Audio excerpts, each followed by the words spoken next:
তো এটা ছিল ওর প্রথম দিনের কলকা।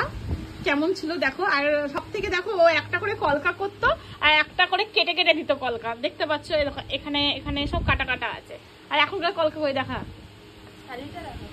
আচ্ছা এখন কলকা, আচ্ছা থালিটাকে দেখি না।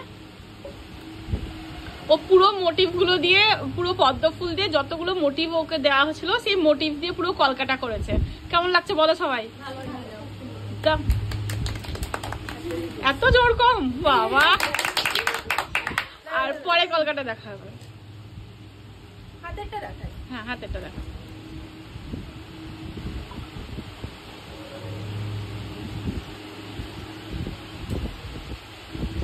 এটা ওর দিদির হাতে করেছে, কত সুন্দর হয়েছে। যে মেয়ে কলকা আর্টিস্ট বুক করে নিয়ে যেত ব্রাইট সাজাতে, সে আজকে নির্ভাবনায় হাতে করেছে পুরো কলকা। ভাবা যায় কি সুন্দর। তোমার জন্য ওরে বাবারে, ওরে বাবারে, নিজে খেটেছে রাত্রি পর্যন্ত ভয়ে, তার জন্য হয়েছে, আমার জন্য না। না সেটা তো অবশ্যই, কিন্তু মানে তুমি তো না শেখালে পারতাম না, না ওটা তোমার জন্য। আচ্ছা থ্যাংক ইউ।